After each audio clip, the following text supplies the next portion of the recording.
உன்னுடைய வாழ்க்கையை நீதான் தீர்மானிக்கின்றாய்.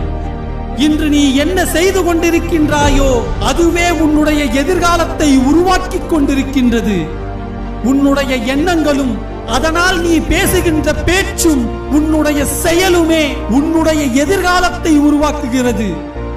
செய்ய தேவையில்லாத ஒரு செயலை மிகச் சிறப்பாக செய்வதை காட்டிலும் அந்த செயலை செய்யாமல் இருப்பதே நல்லது. முக்கியமில்லாத ஒரு விஷயத்திற்கு சரி என்று கூறுகின்ற ஒவ்வொரு முறையும் முக்கியமான வேறொரு விஷயத்திற்கு இல்லை என்று கூறுகிறாய் என்பதை மறந்துவிடாதே.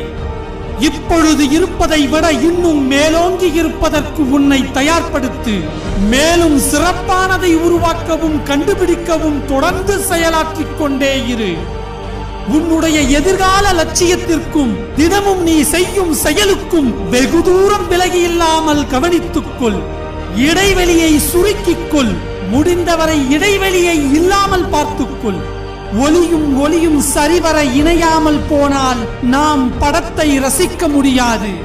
அதுபோலவே லட்சியத்திற்கும் தினமும் செய்யும் செயலுக்கும் இடைவெளி இருந்தால் லட்சியத்தை ருசிக்க முடியாது. திட்டமிடப்படும் செயல்கள் 75% செய்து முடிக்கப்படும் செயல்களுக்கு சமம். அதனால் ஒவ்வொரு நாளுக்குமான செயல்களையும் திட்டமிடு.